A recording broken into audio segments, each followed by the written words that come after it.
Je vais laisser la main maintenant à Cécilia. Cécilia, est-ce que tu es parmi nous? Oui. Oui, bonjour. Bonjour Cécilia. Cécilia, donc du réseau Alors, RAC et Réemploi, nous a assisté dans la rédaction de ce guide et puis à cette expertise du réseau et va vous tenir au courant de l'actualité aussi. Ça a l'air parfait. c'est bon, vous voyez mon écran? Oui, on voit les petites vignettes à gauche encore. Là, voilà, là c'est parfait. Super. Bon, bonjour à tous. Donc, je suis Cécilia, responsable développement et promotion. C'est Réseau Vrac et Réemploi. Donc, je vais vous expliquer un peu ce qu'on fait. Donc, je vais faire une brève petite présentation et ensuite, je vais vous donner un peu des clés au niveau de pourquoi il faudrait passer au réemploi 2024.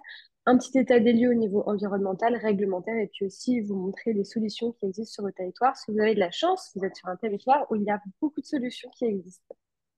Alors, quand on parle de réemploi, qu'est-ce que c'est? C'est quoi le réemploi? Et bien, en fait, le réemploi, pour nous, il y a deux définitions. Il y a la définition du vrac. Donc, le vrac, c'est le fait de proposer un produit sans emballage au consommateur. Et donc, le consommateur choisit la quantité dont il a besoin et il réemploie son propre contenant. Donc là, on parle de réemploi d'emballage auprès du consommateur.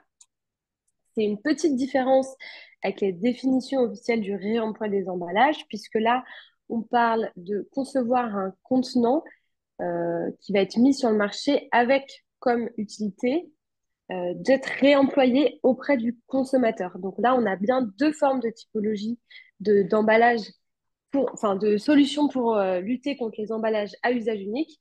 Une du côté du consommateur avec le vrac et une du côté du professionnel avec le réemploi des emballages, plus connu sous le nom de consigne, mais souvent la consigne, elle est liée à quelque chose de monétaire. Or, dans le réemploi des emballages, on ne parle pas forcément de consigne monétaire.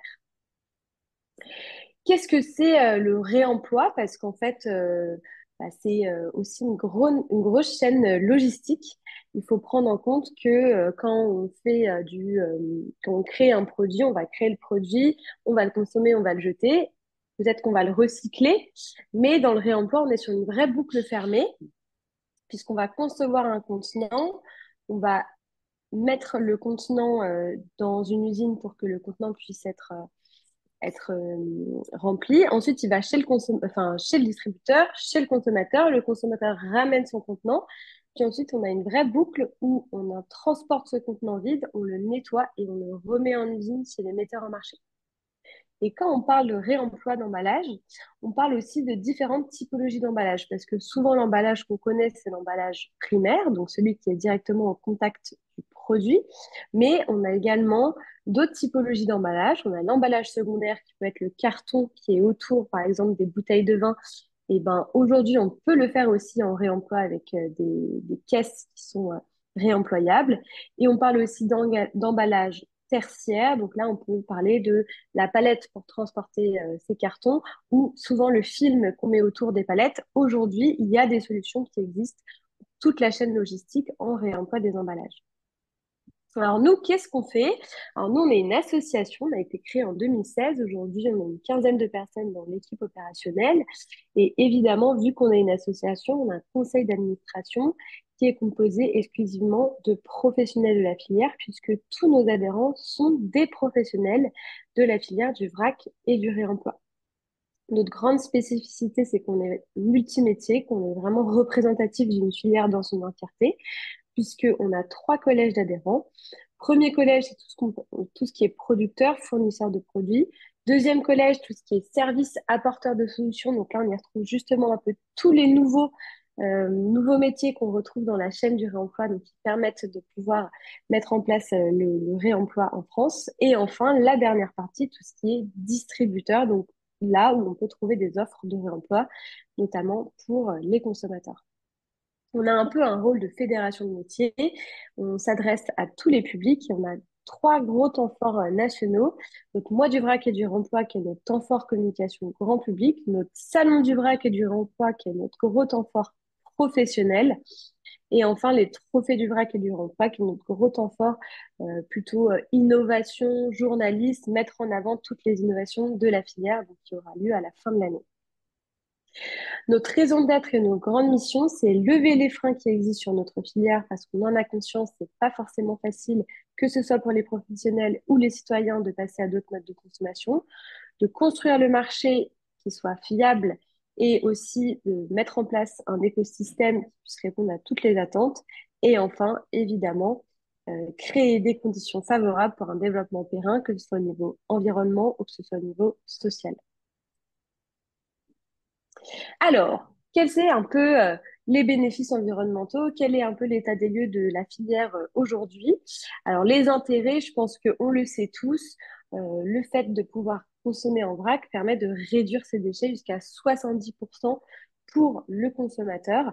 On parle de 70% parce qu'on a quand même un peu d'emballage en amont. Donc, malgré qu'on n'ait pas d'emballage primaire, on a quand même les emballages avant de mettre en magasin. Donc, on a fait des études où on a comparé des conditionnements en vrac vs des conditionnements en préemballé et on voit bien qu'on a quand même des réductions d'emballage pour le consommateur final. Souvent, quand on consomme en vrac et aussi en réemploi, on promouvoit une consommation qui est locale, avec des produits qui sont plus bruts, qui viennent de plus proches, et qui permet aussi de créer des emplois locaux, puisque quand on parle de réemploi d'emballage, et ben, notre emballage il va dans une station de lavage qui est en France et qui emploie des personnes sur le territoire. Et là, je vous ai mis quelques petits chiffres sur la réduction qu'on peut, enfin, sur les bénéfices environnementaux. Quand on réemploie une bouteille de verre, VS, on la recycle. Parce que le recyclage, c'est bien, mais on se rend compte quand même qu'en réemployant, on arrive à éviter 75% d'énergie, puisque dans le recyclage, on a besoin de beaucoup d'énergie pour réchauffer le verre et le faire fondre. On économise de l'eau, donc ça, c'est souvent, on se pose la question, parce que dans le réemploi, on nettoie la bouteille, mais finalement, on a besoin de beaucoup d'eau aussi pour le recyclage, et aussi, on évite du CO2. Donc ça, c'est une étude qui a été faite par l'ADEME l'année dernière, donc je vous invite à aller la consulter, elle est en libre accès sur Internet. Aujourd'hui, nous, on a sorti la première étude sur le vrac et le réemploi qui est aussi en libre accès, qui est sortie le mois dernier, donc en libre téléchargement sur notre site. Donc, je vous invite à aller la consulter. Elle fait 52 pages, mais il y a beaucoup d'informations. On se rend compte qu'on est vraiment un marché qui est dynamique et qui est très prometteur. Déjà, vous avez tout ce qui est éco-organisme, donc pour tous les metteurs en marché, qui ont débloqué des fonds pour aider à soutenir au déploiement de projets de tout ce qui est réemploi. Et aussi, il y a des fonds pour tout ce qui est collectivité. Donc, il n'y a pas seulement que pour les metteurs en marché, ce qui aide grandement aussi au déploiement de machines de lavage et de tout ce qui est solutions qui peuvent exister. Aujourd'hui, en termes de capacité de lavage, on a une soixantaine de centres de lavage qui permettent de répondre à tout le maillage territorial français. Donc, il y a beaucoup aujourd'hui d'offres qui existent. Il n'y a pas forcément besoin de mettre en place d'autres offres. Je vous les présenterai tout à l'heure sur votre territoire. Et puis, on a des offres qui augmentent de plus en plus chez les distributeurs, que ce soit en grande surface, que ce soit en magasin spécialisé bio ou en magasin spécialisé vrac. Et on le voit, que ce soit en nombre de références vrac ou en nombre de références réemploi, il y a de plus en plus. C'est-à-dire qu'aujourd'hui, un consommateur final peut quasiment faire toutes ses courses en vrac ou en réemploi. Et au niveau de la demande, on voit aussi que la demande est en hausse auprès du consommateur. Et puis, on a beaucoup d'opportunités. On est assez confiant sur le développement de notre filière. Déjà parce qu'on l'a vu ensemble, on a des opportunités environnementales, mais il y en a aussi au niveau industriel, économique et social, puisque aujourd'hui, une bouteille réemployée est très compétitive sur le marché en termes de prix par rapport à une bouteille neuve. Et dès 2024, on a vu, comme je vous parlais, des embauches au niveau français. On en a de plus en plus. On a de plus en plus d'emballages qui sont lavés, des capacités qui augmentent et des centres aussi qui ouvrent pour avoir un maillage territorial complet avec toute typologie d'emballage. Donc, on est assez confiant pour les années à venir. Au niveau du cadre réglementaire, aujourd'hui, alors nous, c'est un gros travail de, que au niveau juridique, on puisse lever tous les freins, savoir exactement où sont les droits du consommateur, du distributeur, etc. Et puis surtout, d'avoir des échéances réglementaires qui vont arriver parce que malheureusement, on le sait, s'il n'y a pas des obligations réglementaires, on n'arrivera pas à avoir un vrai passage à l'échelle. Donc, on a plusieurs obligations qui vont arriver d'ici 2040. Donc là, je vous les ai mis sur une petite frise pour que vous puissiez vous en rendre compte. En 2020, on a eu une grande avancée avec la loi AGEC qui a permis de donner de la responsabilité au consommateur. C'est-à-dire que le consommateur pouvait venir avec son propre contenant et on a mis en place aussi des objectifs de réduction d'emballage et de mise en marché d'emballage réemployable avec des objectifs. Donc ces objectifs, par exemple, d'ici 2027, tous les metteurs en marché ont un objectif d'avoir 10% d'emballage réemployé sur le marché. Donc quand on parle d'emballage réemployé, on parle bien des trois typologies d'emballage dont je vous ai parlé et pas seulement de l'emballage primaire. Ensuite, je pense que vous le savez, sur la partie portage de repas à domicile, il faut qu'on passe sur du réemploi. Alors, l'objectif, c'était en 2022 que ça a été voté, mais on n'y est pas encore. Mais aujourd'hui, il y a beaucoup de solutions justement qui existent pour le portage à domicile. Depuis janvier 2023, tous les restaurants de plus de 20 places assises ne peuvent plus servir dans de la vaisselle jetable. Ils sont dans l'obligation d'avoir de la vaisselle réutilisable. On en a beaucoup parlé dans les médias aussi, je pense que vous êtes au courant. Et puis après, toujours sur la restauration collective, interdiction d'utiliser du plastique pour la réchauffe sur les services de plats. Et ensuite, on a tout ce travail autour des REP. Donc, REP, je ne sais pas si vous êtes familier avec ça, mais c'est tout ce qui va légiférer les emballages ménagers, la restauration et toutes les typologies, différentes typologies d'emballage industriel. Donc, on est en train de travailler là-dessus en ce moment. Et puis, d'ici 2030, toutes les grandes surfaces de plus de 400 mètres carrés auront l'obligation d'avoir 20% de leur offre en vrac. Donc, vous voyez, il y a beaucoup de choses qui arrivent. Il y a beaucoup d'obligations réglementaires et pour toutes les typologies, que ce soit dans la restauration collective, dans la restauration commerciale, dans la distribution ou même pour les metteurs en marché. Parce qu'aujourd'hui, on le sait, que ce soit du vrac, que ce soit du réemploi, ça peut s'adresser à tous les secteurs. Alors, les solutions qui existent aujourd'hui sur votre territoire. Alors, aujourd'hui, on a, comme je vous disais, nous, au sein de nos adhérents, plusieurs typologies de solutions. Donc, tout ce qui est distributeur, fournisseur et apporteur de solutions. Donc, adhérents chez nous, on a à peu près 53 solutions qui ont été identifiées. Alors, aujourd'hui, je ne vais pas vous parler de la partie distributeur et fournisseur, mais plutôt de la partie apporteur de solutions, parce que c'est surtout eux qui vont vous aider notamment pour la partie restauration collective. Là, je vous ai mis un peu des cartes de centres de lavage par région.